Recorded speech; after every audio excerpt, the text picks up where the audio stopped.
Estimados, bienvenidos a la clase número 16 de la asignatura de calidad y mejora continua. Bueno, voy a continuar con parte de la explicación que les había dado en la sesión anterior. ¿Qué es lo que pasa con los indicadores? Yo les acabo de decir de que esta definición, ¿ya?, de este indicador que me he inventado acá, cuando yo realizo una medición, por ejemplo, podría ser de que haga el balance al final del día, vamos a pensar que se trata de esto, luego podemos discutir día, mes, lo que sea, ¿ya? Me da que en vez de obtener 0,1 litros por unidad producida, me dio un valor de 0,2, o al otro día voy, mido y me da un valor de 0,05. Es decir, en algún momento me da un valor mayor para el indicador y en otra oportunidad me da un valor menor. Quiero que tratemos de razonar. ¿Qué es lo que quiere decir esto?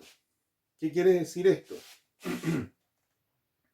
Quiere decir de que si aquí mi ideal es que yo solamente debería gastar 50 litros para producir 500 piezas, si esto me da un valor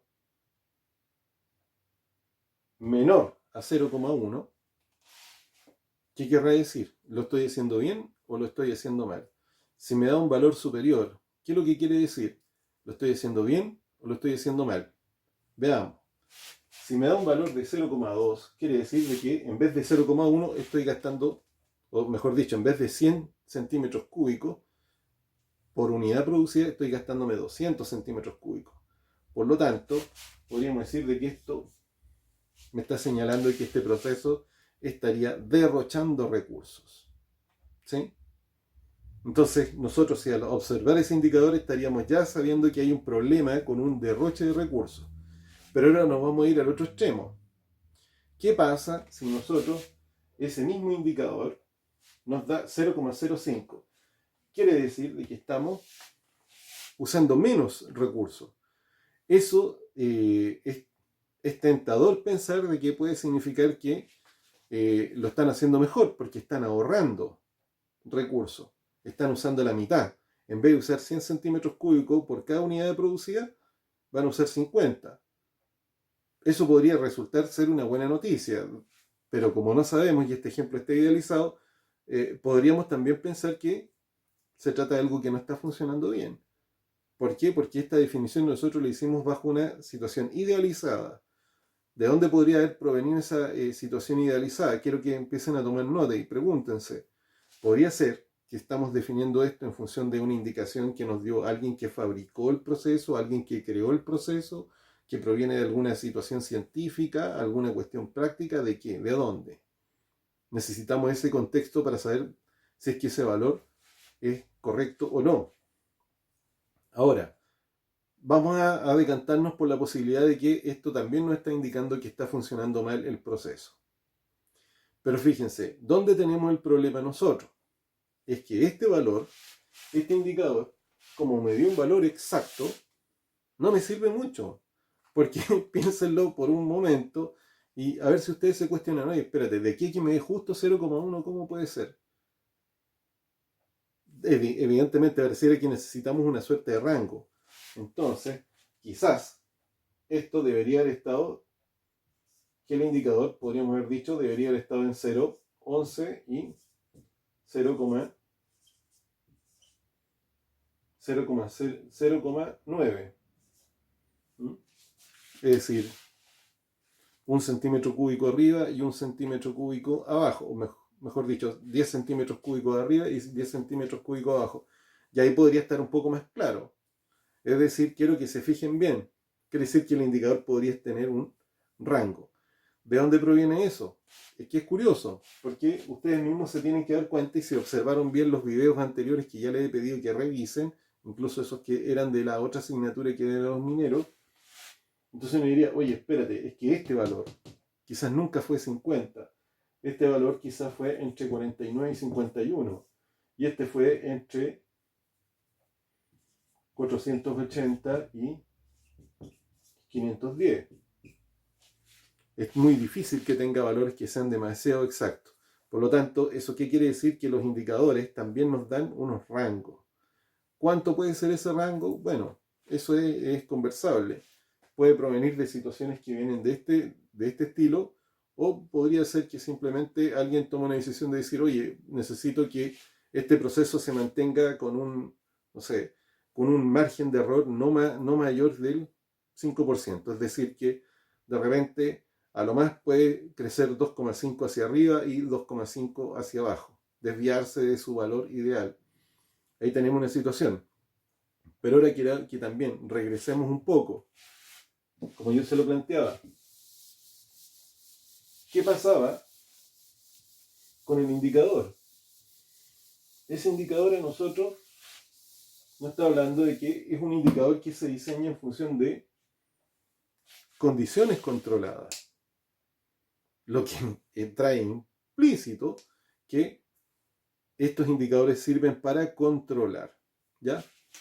Entonces podríamos decir que los indicadores son una forma de control.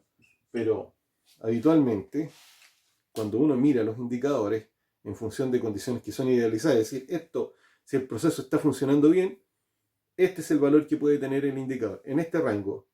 Si se sale de esos rangos, yo tengo algún tipo de problema. ¿Ya?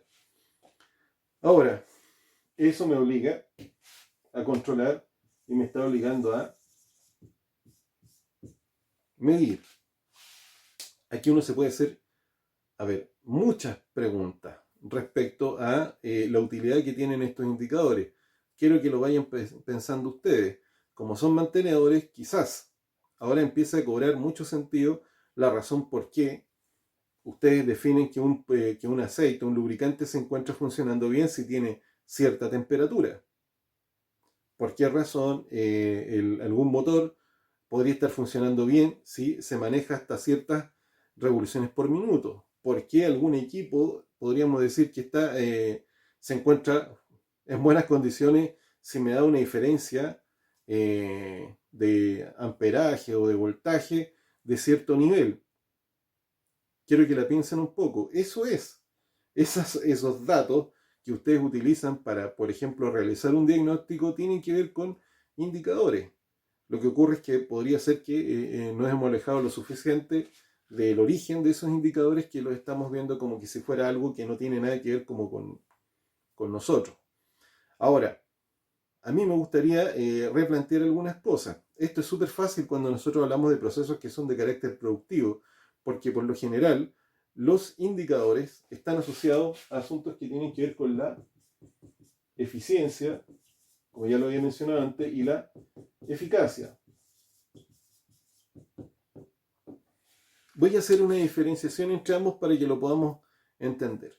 Cuando nosotros hablamos de eficiencia, nosotros estamos diciendo, oye, yo tengo este presupuesto y esto es lo que estoy dispuesto a gastar. ¿Sí? La eficiencia siempre está relacionada con el uso de los recursos. Entonces es súper fácil darse cuenta de qué tipo de indicadores son de eficiencia. Por lo general van a encontrarse consumo litros por kilómetro recorrido. Ustedes los manejan. ¿Ah? ¿Cuántos kilómetros me da por litro cada vehículo? Ahí tiene un indicador de eficiencia. Pueden tener otros que me da la cantidad de unidades producidas por horas de trabajo y cosas similares. Esos son indicadores de eficiencia, uso de recursos. Y luego tenemos algunos indicadores de eficacia. La eficacia no es el uso de recursos. La eficacia tiene que ver con qué tan capaces somos de lograr el resultado que hemos diseñado. Por ejemplo, si nosotros lo viéramos de la siguiente manera, para comparar, nosotros tenemos solamente 80 litros de combustible para ir y volver a un lugar en el desierto. Para ir a buscar, no sé, algún equipo, ir a buscarlo, solo disponemos de 80 litros de combustible. Por lo tanto, ¿qué significa ser eficiente? Eficiente significa que al menos asegúrate de no usar más de esos 80 litros que tienes disponible. Por lo tanto, consumiendo desde menos de 80 litros, tú te estás conduciendo en una línea de eficiencia. Si nosotros lo consideráramos ese mismo proceso de ir a buscar aquel equipo al desierto y después traerlo a la ciudad, desde una perspectiva de la eficacia, no cuenta la cantidad de litros. Lo que contaría es si fuimos capaces de ir y regresar con el equipo a la ciudad. No está relacionado con los recursos, está relacionado con el cumplimiento del objetivo. Bueno, en estas líneas es súper fácil llevarlo a los procesos, pero a mí me gustaría que la conversación tuviera que ver más que nada con qué es lo que pasa con ustedes en mantención. Yo creo que ya se lo he mencionado algunas veces a ustedes, que hay muchos indicadores que están relacionados con la forma en la que se hace la gestión del mantenimiento. Por ejemplo, uno que está directamente relacionado con los procesos. Y en este sentido nosotros podríamos decir, a ver, espérate, está entre la eficiencia y la eficacia, veamos, lo vamos a discutir en la sesión de Teams. ¿Qué es la disponibilidad mecánica de equipos? Alguien que hace una mantención le está ofreciendo al dueño de los procesos una disponibilidad. Es decir, mira, sabes que tienes una flota de camiones y estos camiones tienen una disponibilidad del, voy a exagerar, una burrada, pero vamos a decir que tiene una disponibilidad del 75%. ¿Eso qué quiere decir? Que solo puede ser usado en total. Puede funcionar ese camión durante 9 meses al año y hay 3 meses que no va a poderse usar. ¿Por qué? Porque se necesita hacer mantención. Piensen, ¿qué es lo que es un indicador de eficiencia, de eficacia? Luego, le voy a plantear la siguiente otra situación. Cuando nosotros hablamos de confiabilidad, es decir, nosotros estamos garantizando ese 75% de disponibilidad mecánica de esa flota de camiones, que ya sabemos que cómo se traduce, son 9 meses corridos, sin necesidad de hacer mantención.